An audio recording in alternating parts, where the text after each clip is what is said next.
So it looks like the war with Hezbollah and Israel is going to actually happen. It's funny how like Hezbollah is considered a terrorist group by Israel and the United States, when Israel and the United States both commit terrorism themselves, and yet never considered terroristic. Look at what the United States did to Afghanistan and Iraq, or what Israel does in Gaza and the West Bank as well. The Israeli government loves to commit war crimes in the West Bank and act like they're morally upstanding.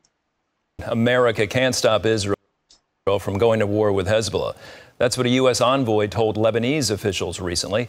Still, the U.S. is urging Israel to find a diplomatic solution with the terror group. At the same time, one Israeli official is warning America to keep an eye on Iran, the greatest threat to the future of the world. CBN's Julie.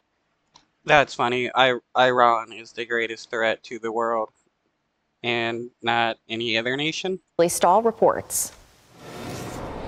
The U.S. is warning Hezbollah that it can't stop Israel from going to war to stop the terror group's daily attacks on the north. Hezbollah's provocations threaten to drag the Israeli and Lebanese people into a war that they do not want. Still, I mean, they're defending themselves against the unprovocated attack by the Israeli government, who killed various military members and civilians in Lebanon.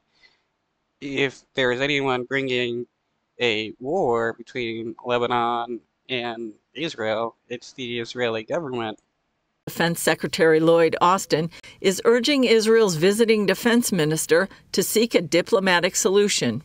Another war between Israel and Hezbollah could easily become a regional war, with terrible consequences for the Middle East. Yoav Gallant says Israel is determined to establish security in the north and bring back some 80,000 citizens evacuated from their homes. He urged the U.S. to focus on heading off another threat, Iran getting nuclear weapons. The greatest threat.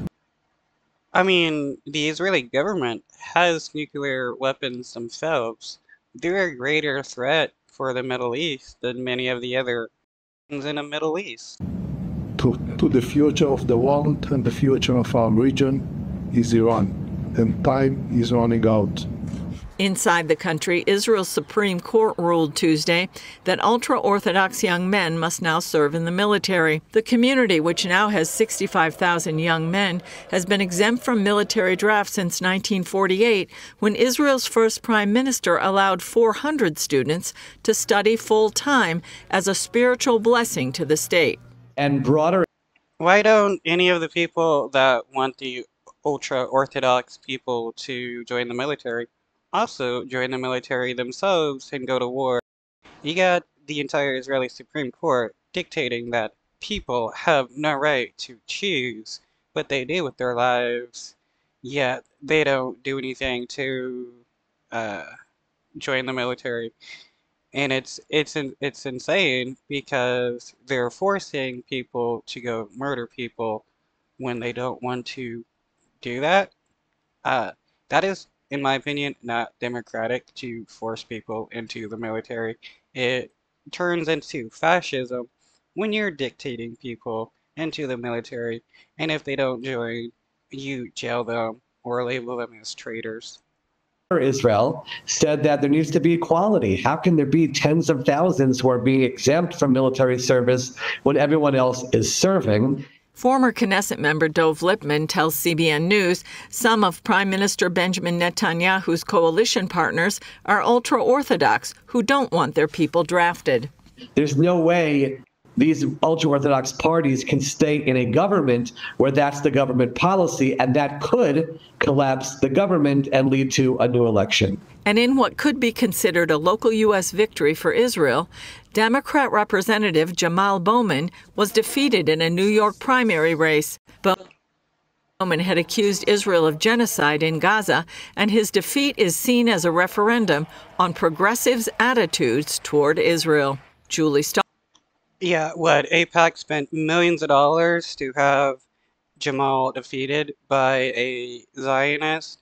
It goes to show much AIPAC has an influence on U.S. elections and how much Israel wants Zionists in the U.S. government so that they have people in the U.S. to protect the Israeli government whenever they decide to go